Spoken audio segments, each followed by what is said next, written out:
Com vocês, Celeste Maria. E eu vou chegando assim, devagarinho, para dizer para vocês que o nosso programa tá maravilhoso.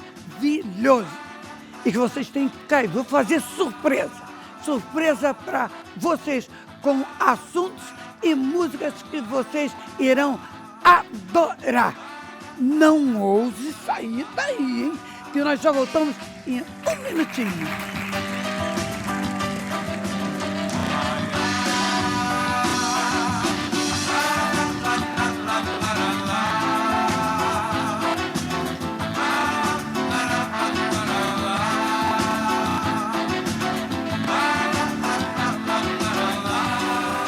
Gente, hoje eu quero começar falando nas pessoas que nos ligam, que nos mandam sempre uma palavrinha maravilhosa, estão sempre mandando beijinho. Oi, Dona Tereza, da Tijuca, é a sogra da minha querida companheira Sônia Milani, lá da DFN, e o Wagner. Um beijo para vocês. Oi, Dona Tereza. Um beijo. Gostou do vinho? Vou mandar mais, hein? Um beijo para a senhora. A Maria Tereza também, da Tijuca, é uma pessoinha também maravilhosa. E está sempre conosco. Edson Júnior Santana, lá de Bom Sucesso, da minha terra. Um beijo para você. Pedro Luiz Santos e sua mãe, ligadinho. Um abração. Rogério Costa Santos, Renato Santos, Tiago Santos, Robson Santana, Marcelo Manhães, Isaac, Regina Célia Veloso, Júlio Ferreira, Neide Gabriel, morador lá, Domingues, Fabrício Marfon, Elcio Simões, Carlos Vieira. Depois eu vou falando o nome de mais amiguinhos nossos, tá bem, gente? Que é um monte de gente. Aí, às vezes, companheira, esquece também. Minha gente de São Gonçalo, um beijo. Amo vocês, São Gonçalo, Niterói. Amo vocês. Lá, ó, Itaboraí, como nós temos amigos em Itaboraí. Um beijo. Minha Baixada querida, sofrida, meus queridos de gente trabalhadora. Barra da Tijuca. Já vamos puxar minha orelha. Minha gente também da Zona Sul. Lá, Botafogo, Flamengo, Copacabana, Leme. Um beijo para todos vocês, tá bom? Eu vou falando. Não fica zangado quando a companheira não fala num dia, mas fala no outro. Tá bem? Mas vamos começar hoje com um assunto que eu tenho certeza que você vai gostar. Vocês pediram que eu trouxesse uma especialista para o caso e eu trouxe. Síndrome de Sjögren. E quem vai falar é a médica reumatologista da Marinha do Brasil, doutora Isis Dutra, que eu peço uma salva de palmas. Doutora Isis, boa noite. Boa noite, Celeste. É um prazer enorme tê-la aqui no nosso programa. É um imenso prazer para mim. Eu gostaria de dar boa noite ao público, agradecer o convite da sua produção para esse bate-papo, em que nós estaremos aqui agora tentando esclarecer, tentando tirar as dúvidas um pouquinho dos pacientes que são portadores dessa síndrome, da síndrome de Sjögren, e da população em geral. Então, me fale um pouquinho dessa síndrome, doutora. A síndrome de Sjögren nada mais é que um reumatismo imunomediado. Mas o que é reumatismo? Essa pergunta é bastante oportuna. Muitos pacientes têm dúvidas, não sabem, na verdade, o que têm. O reumatismo é um termo genérico que nós utilizamos na medicina para fazer referência à doença do tecido conjuntivo, a afecções, a patologias do tecido conjuntivo. E o que é o tecido conjuntivo? O tecido conjuntivo é um tecido que serve como ligação, sustentação, proteção de outros tecidos. Portanto, o tecido conjuntivo está presente no corpo todo, principalmente nos músculos, nas articulações, nos ligamentos. Por isso, os pacientes com reumatismo têm dor articular, além de ter outras manifestações que nós vamos comentar de acordo com as doenças reumáticas que eles apresentam. Então, eu defini o que é reumatismo, que é essa afecção do tecido conjuntivo, o que é o tecido conjuntivo, e agora a gente vai falar um pouquinho, como eu disse, que é um reumatismo imunomediado. O que seria o reumatismo imunomediado? Você produz um anticorpo por uma desordem autoimune que vai atacar algum tecido seu. Ou seja, o anticorpo, ao invés de atacar um vírus, ao invés de atacar uma bactéria, ele ataca um tecido seu, inflama e destrói, fazendo com que nós tenhamos a perda da funcionalidade do órgão, do tecido. No caso da síndrome de Sjögren, nós produzimos autoanticorpos que vão inflamar as glândulas exócrinas. Por isso, a principal queixa desses pacientes, olho seco, boca seca.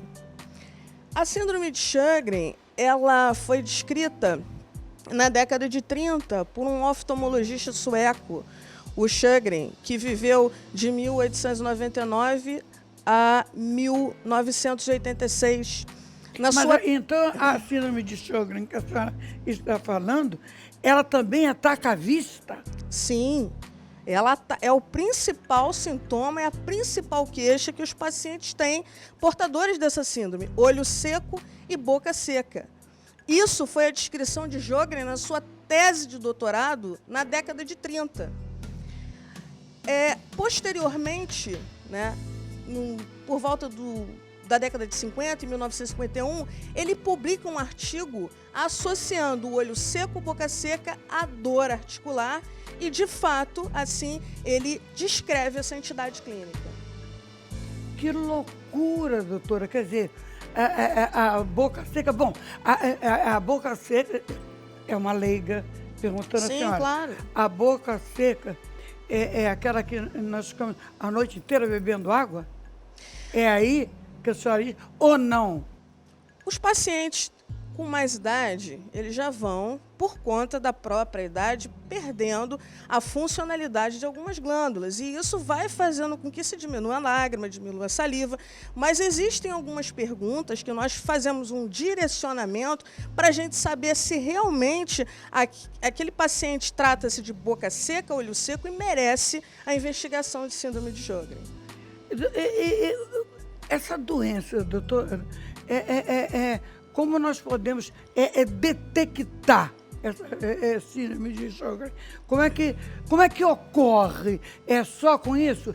Com a boca seca, com a vista, com o ressecamento da vista? Qual é o diagnóstico para isso? Fala para mim, doutora. Vamos lá. Como ela ocorre, porque até hoje a gente não sabe. Né? A teoria mais aceita é que exista componentes, fatores genéticos e fatores ambientais, ou seja, um binômio em que nós temos um indivíduo geneticamente suscetível, né, possuindo algumas alterações genéticas, e esse indivíduo geneticamente suscetível, ao estar presente algum agente, geralmente são agentes infecciosos virais, eles acabam evoluindo com uma desordem autoimune, um gatilho, e formam anticorpos que vão atacar os tecidos, no caso da síndrome de Sjögren, os tecidos glandulares. Então, essa doença traz várias complicações? Sim, sim. A gente fala na história natural da doença que tem pacientes que vão... A evolução é polarizada. Tem pacientes que vão polarizar para o lado de dor articular, fadiga e secura bucal. E nesse tipo de paciente, a principal complicação seria a pancreatite, que é uma glândula também, então inflama essa glândula e o paciente faz pancreatite. Mas geralmente esse paciente tem uma evolução muito benigna. E tem os pacientes que polarizam para sintomas sistêmicos. E aí sim, esses pacientes fazem vasculites, podem fazer quadro de neurites, acometimento do sistema nervoso central, sistema nervoso periférico, e são pacientes que demandam de uma atenção muito maior do especialista, do reumatologista. Bem, doutora, eu como leiga pergunto, deve ser uma dor infernal quando isso é complicado, porque quando se tem uma dorzinha aqui, uma dorzinha ali, ainda dá para ir. Nessa complicação que eu perguntei como leiga para a senhora, deve ser dores horríveis no corpo da pessoa. Os pacientes reclamam muito, a queixa é muito importante de dor articular e a fadiga, um cansaço que não há sono, não há repouso que seja reparador. O paciente, às vezes, ele faz a descrição de a impressão que eu tenho é como se eu fosse ficar gripado. Mas impressionante, eu nunca tinha visto. Por que não se falava ou não se fala mais sobre essa síndrome, doutora? Porque, epidemiologicamente, ela é uma síndrome que ela não tem uma alta incidência. Ela atinge, geralmente, de 4 a 5 indivíduos, 4 a 5 casos por 100 mil habitantes. Então, certo. É uma patologia que não é muito comum. Então, por isso, ela não é muito difundida. Mas a gente sabe, né, que acomete mulheres entre os 40 a 60 anos. Ela tem distribuição universal, ou seja, ela acontece no mundo todo. E ela traz um grande prejuízo porque ela atinge justamente mulheres, tanto na fase reprodutiva quanto na fase produtiva. Que loucura! Eu pergunto para a senhora, o que nós devemos fazer? Qual a mensagem que a senhora nos passa? Porque não vou falar nem como síndrome de Jogo, não vou falar, já vou falar assim, reumatismo. O que a senhora fala que nós podemos fazer? Reumatismo tem cura, doutora? O reumatismo nós temos 2 tipos, né? O reumatismo imunomediado, que é esse anticorpo que nós produzimos, que acaba lesionando os tecidos, e o não imunomediado, que é aquele geralmente onde eu tenho uma inflamação que decorre de uma agressão mecânica. Por exemplo, sobrepeso, flacidez muscular, acaba lesionando, agredindo a articulação pelo impacto regular. E o que nós podemos fazer para, pelo menos, amenizar isso? O reumatismo, ele não tem cura, são doenças crônicas. O reumatismo imunomediado, nós temos que utilizar medicações imunomoduladoras, imunossupressoras, anticorpos monoclonais. Isso vai ser avaliado pelo especialista de acordo com cada caso. Certo. E o não imunomediado é melhor mudança de hábito de vida, perda de peso, uma dieta rica em ômega 3, né? Atenção para os peixes, né? Sardinha, o atum, salmão, as sementes de linhaça, e evitar alimentos que tenham ômega 6, que seria o óleo de milho, o óleo de canola, amendoim. Isso é muito interessante para você diminuir os processos inflamatórios. Doutora, pelo amor de Deus, então, companheira, preste atenção. Óleo de milho, canola, vamos diminuir. São pró-inflamatórios. É isso aí. Por isso que agora voltou a moda da gente comer mais proteína, voltar a cozinhar até nas gorduras. Eu ia perguntar para a senhora, Exato. então aquelas nossas, lá atrás, que as nossas mães faziam, e avós, gordura e de pouco, ela tirava, deixava lá na latinha, deixava e cozinhava com aquilo, é melhor. Era muito mais salutar do que agora o tipo de alimentação que nós fazemos. Cura, doutora. Só para fazer um adendo aqui, Isso. Então, os pacientes, né, como a gente chama a atenção, procurar olho seco e boca seca nas pessoas é igual procurar agulha num palheiro. Porque existe uma série de medicamentos que provocam isso, antipertensivos, anticonvulsivantes, então o que chama a atenção? Tem algumas perguntas, né, que nós fazemos na anamnese dos pacientes e que os pacientes na sua casa podem se fazer. Por exemplo, para avaliar o olho seco, eu tenho sensação diária de olho seco por um período superior a 3 meses? Eu sinto sensação de areia? Eu preciso utilizar colírios lubrificantes 3 a 4 vezes ao dia? Se eu tenho a resposta positiva nessas 3 perguntas, eu tenho olho seco. Para boca seca, eu tenho sensação de boca seca por um período superior a 3 meses? Eu já tive na vida adulta inflamação das glândulas parótidas? Porque isso é comum na infância, né? A cachumba, parodintite epidêmica. eu tenho que necessitar de líquido para engolir o alimento? Se eu tiver essas 3 perguntas com resposta positiva, eu tenho boca seca. Então, são pacientes classificados como secos e são pacientes que merecem atenção e deve-se continuar a investigação clínica para a síndrome de Sjögren. E a investigação? A investigação vai ser feita com o oftalmologista, faremos um teste chamado teste de Schimmer, onde nós colocaremos um papelzinho, né, nas pálpebras e ali vai havendo a secreção da lágrima e nós medimos o quanto de lágrima o paciente, né, atingiu, um papelzinho milimetrado em 5 minutos. Se for... se eu tiver menos que 5 milímetros em 5 minutos, eu tenho uma definição de olho seco de Sjögren. Concomitante a isso, né, eu avaliar a secreção de saliva, né, colocamos um cálice na boca do paciente, avaliamos a secreção de saliva do paciente. Podemos fazer um exame chamado cintilografia de glândula salivar, que avalia a funcionalidade da glândula. E dosar os autoanticorpos. Lembra que eu falei que são anticorpos que nós produzimos e que destroem as glândulas? E o anticorpo que está mais implicado na síndrome de Sjögren é o chamado anti-RHO. Então, a dosagem do anti-RHO é feita pelo reumatologista, somado esses 3, o olho seco, a boca seca, nós muitas das vezes, pelos critérios da ACR e do EULAR de 2016, nós fechamos o diagnóstico. Se por um acaso, mesmo assim, o diagnóstico não for definido, aí nós temos que lançar mão da biópsia da glândula salivar, que aí vai ser o estudo do tecido, e aí nós conseguimos fechar o diagnóstico dessa síndrome. Bom, o meu amigo, a minha companheira, que tiver reumatismo, o que a senhora diz? Com o exercício melhora? Melhora a atividade física, principalmente. E qual é o exercício que a senhora acha, assim, esse é o melhor?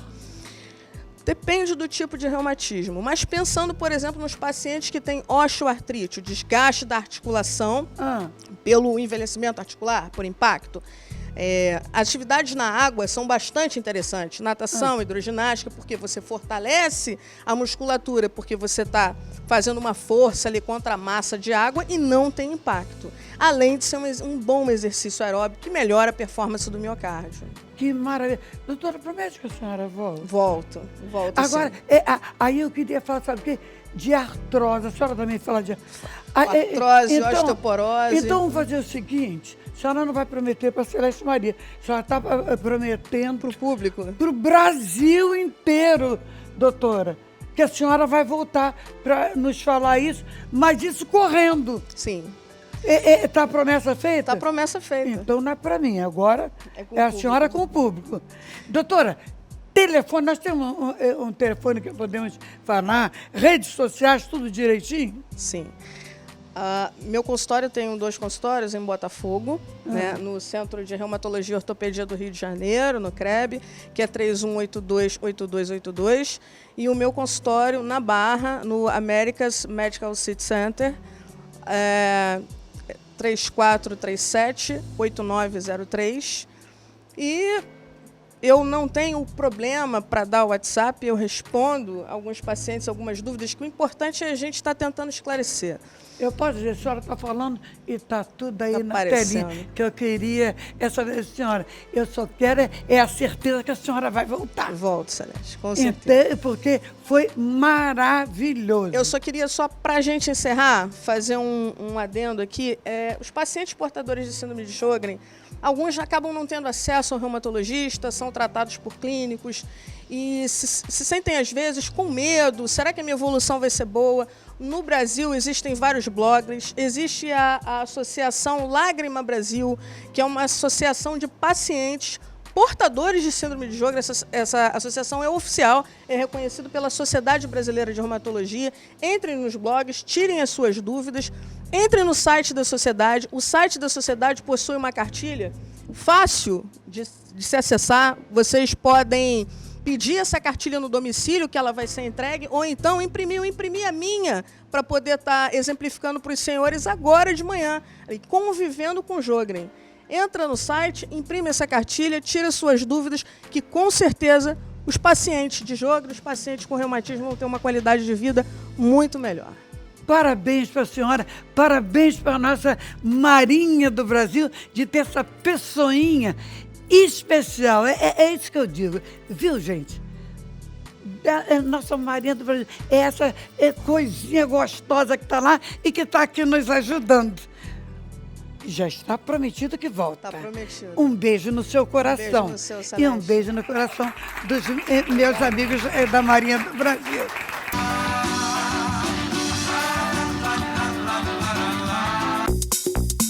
A Nova DFL há 75 anos desenvolvendo soluções odontológicas de excelência e qualidade. Presente em mais de 60 países. A Nova DFL conta com importantes certificados de qualidades que habilitam a comercializar seus produtos nos mercados mais competitivos do mundo. Por isso, exija do seu dentista produtos da Nova DFL.